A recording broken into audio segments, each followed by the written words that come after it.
नमस्कार, आप सभी का स्वागत है। गरुड़ पुराण के अनुसार भगवान श्री कृष्ण कहते हैं, इस संसार में 84 लाख योनियां हैं। उनका विभाजन 4 प्रकार के जीवों में हुआ है। उन्हें अंडज, स्वेदज, उद्भिज्ज और जरायुज कहा जाता है। 84 लाख योनियों में से 21 लाख योनियां अंडज श्रेणी में आती है और बाकी की योनियां स्वेदज, उद्भिज्ज और जरायुज में आती है। मनुष्य की योनि जरायुज श्रेणी में आती है। इन सभी प्राणियों में मनुष्य योनि ही सबसे अधिक दुर्लभ होती है। केवल मनुष्य के पास ही 5 इंद्रिय है और यह योनि बड़े ही पुण्य से प्राप्त होती है।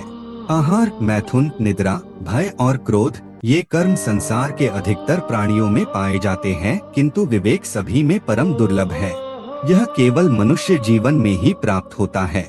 5 महाभूतों में प्राणी श्रेष्ठ है। प्राणियों में बुद्धिजीवी श्रेष्ठ है और बुद्धिजीवियों में मनुष्य श्रेष्ठ माना गया है।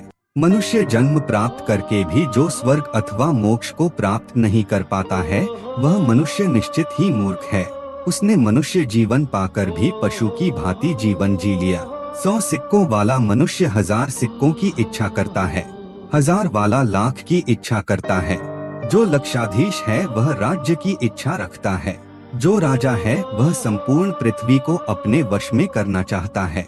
जो चक्रवर्ती नरेश है वह देवत्व की इच्छा रखता है और देवत्व प्राप्त हो जाने पर वह देवराज इंद्र का पद पाने की अभिलाषा रखता है। देवराज होने पर भी वह ऊर्ध्व गति की कामना करता है, फिर भी उसकी तृष्णा शांत नहीं होती, अर्थात उसकी और भी अधिक पाने की भूख शांत नहीं होती है। जो व्यक्ति तृष्णा से पराजित होता है वह नरक में जाता है और जो लोग तृष्णा से मुक्त है अर्थात सदैव ही संतुष्ट रहते हैं, उन्हें उत्तम लोक की प्राप्ति होती है। श्री कृष्ण कहते हैं, जो प्राणी अपनी आत्मा के अधीन होता है वह निश्चित ही सुखी है। जो मनुष्य अपने इंद्रियों के मोहजाल में फंस जाता है उसका अनर्थ अवश्य ही हो जाता है। मनुष्य बाल्यावस्था में अपने माता पिता के अधीन होता है, युवा अवस्था में वह स्त्री के अधीन हो जाता है और अंत समय निकट आने पर वह पुत्र और पौत्र के मोह में फंस जाता है। वह मूर्ख कभी किसी अवस्था में आत्मा के अधीन नहीं रहता। लोहे की सलाखों में बंधा हुआ मनुष्य भी मुक्त हो सकता है, किंतु स्त्री और पुत्र के मोह में फंसा हुआ मनुष्य कभी मुक्त नहीं हो पाता।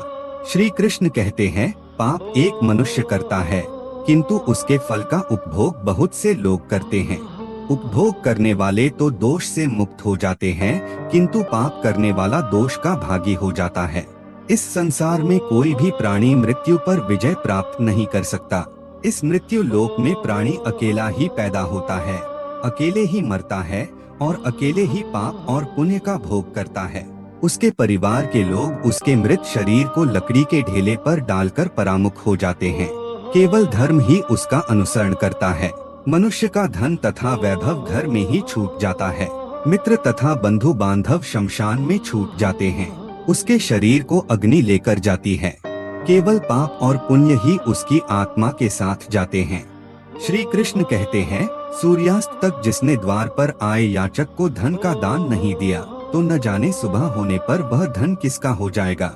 अगर मनुष्य ने अपने भाग्य से प्राप्त हुए धन का खर्च धर्म कार्य में नहीं किया, श्रेष्ठ विद्वानों और याचकों को दान में नहीं दिया, तो उसका धन यह रटता रहता है कि मेरा स्वामी कौन होगा।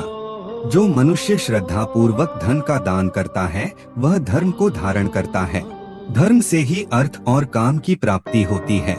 इसीलिए मनुष्य को सदैव ही धर्म का आचरण करना चाहिए। धर्म ही मोक्ष प्रदान करता है। श्रद्धा से रहित की गई पूजा, यज्ञ और दान न तो इस लोक में फल प्रदान करता है और न परलोक में। उसका संपूर्ण पुण्य नष्ट हो जाता है। इसीलिए श्री कृष्ण कहते हैं कि यह मनुष्य शरीर बहुत ही दुर्लभ होता है। इसका कभी दुरुपयोग नहीं करना चाहिए। इसका सदुपयोग करके स्वर्ग की प्राप्ति करनी चाहिए अथवा मोक्ष को प्राप्त कर लेना चाहिए, अन्यथा अन्य योनियों में भटकना पड़ता है। तो दोस्तों, उम्मीद है आपको यह जानकारी अच्छी लगी होगी। वीडियो को लाइक जरूर करें और कमेंट में जय श्री कृष्ण लिखना न भूलें। साथ ही चैनल को सब्सक्राइब करें। आप सभी का धन्यवाद।